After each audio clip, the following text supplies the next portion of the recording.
Hi everybody, in today's episode I want to show you how to wire up a auxiliary plug in your car. I want a USB charger so I can do phone charging because it takes too long off the stereo. So what I've got is called a fuse tap. You can get these off Amazon, they're £10. I have seen them on eBay from China and Japan and so forth. I think you can get about 4 or 5 for a tenner, but they take up to 2 months to come and the quality didn't look all that good. I wanted something that was really good quality. It's got 2 fuse ports. The first fuse port is to protect your existing cigarette lighter in your car, and the second one is for the new tap. It comes with all sorts of fuses in the kit, so it's up to you depending what you're running. You can put whatever fuse you want. I'm going to use the 10 amp because that's what I need.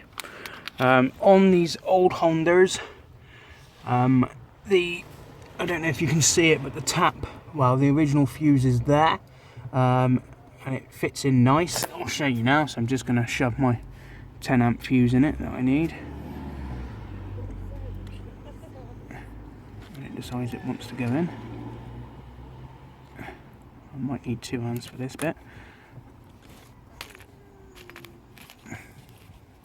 1 second.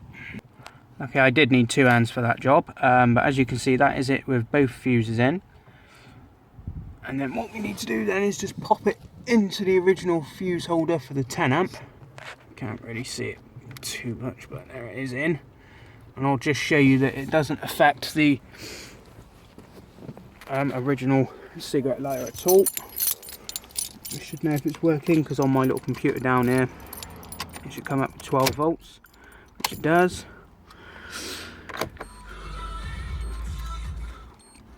Turn that down, don't want to get copyrighted.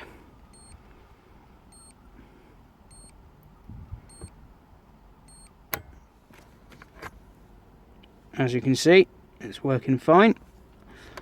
So we know that the tap is working alright. So what we need to do now is start the wiring process. There's my 2 wires there because I've got another wire going that way for an in-car camera. This one will be for the phone USB charger.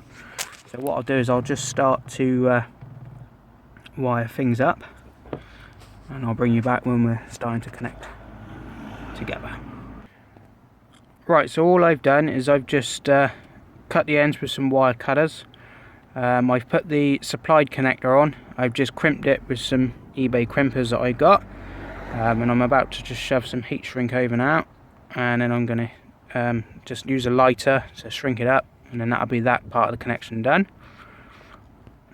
Right then everyone, that's what it should look like once it's heat shrinked. Doesn't have to be too neat as long as it's just protected. It keeps it in nice and strong as well. And remember, don't ever solder car joints. They're always prone to cracking and coming loose, and then you get problems. You're better off crimping. So what we're going to try and do now is we're going to try and get it into the connector here.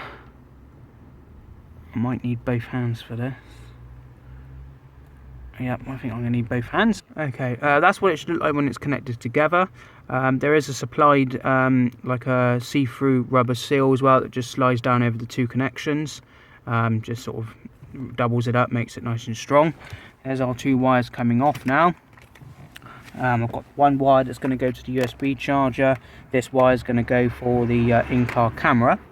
Now the earth, I won't really be able to show you because I've picked quite a sort of hidden place to do it.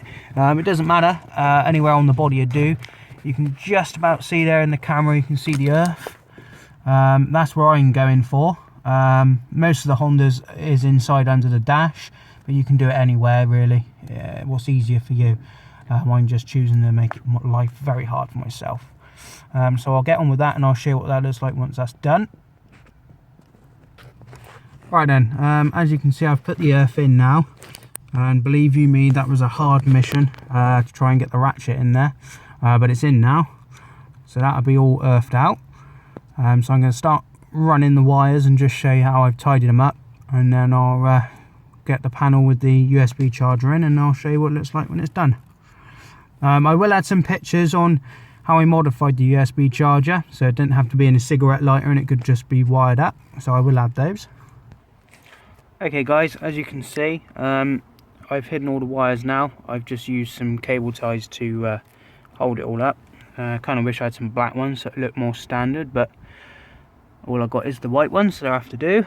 I've gone all the way around. All I've done just to keep the wires neat and tidy, I've just used some heat shrink cut up, running the whole length, and just shrank it down to keep it all together. I'm getting ready now to tuck it in underneath to feed it up to where the USB port's going to go. So I'll get on with that, and I'll bring you back when I'm sliding putting the ends on for the USB. Alright, as you can see, it's all in there now. I've ran the wires through the center console. They're now at the back where they need to be. So I'm going to go and fetch the center console now with the USB charger in, and we'll plug it in and we'll see if she lights up. And what I'll do is, as well, I'll just include the pictures of what I did with the USB charger to get it to work without being a cigarette lighter, and then we'll come back.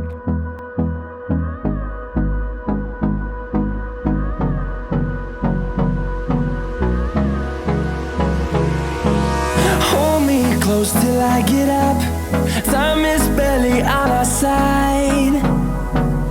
I don't wanna waste what's left.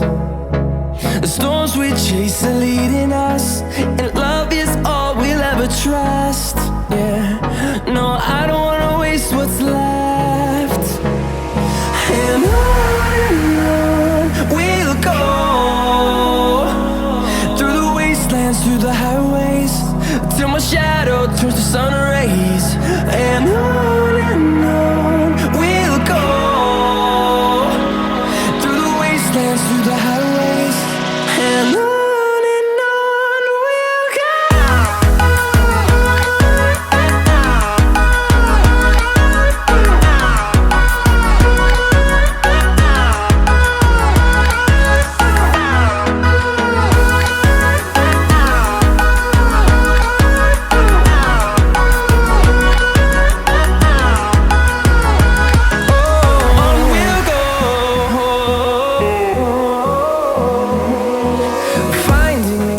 That's what it looks like when it's finished. As you can see, I've gone for as stock OME as possible. I didn't want to really hurt the aesthetics of the car, as it is in good condition. It looks pretty good with the little LED light. I suppose that is a good little feature at night. It'd be easier to find it. Like I said earlier, this doesn't just apply to Hondas. This will work on any car. You literally just go on Amazon and put in a fuse tap kit. You can get for the smaller fuses, the bigger fuses, so it will work on older cars as well. I think it is just a safer, more cleaner way of doing it, and that way you're not splicing so many power outlets onto one part of the wiring loom. So I hope this video was good for you. I hope it helps you out. This is John Mechanic, signing off.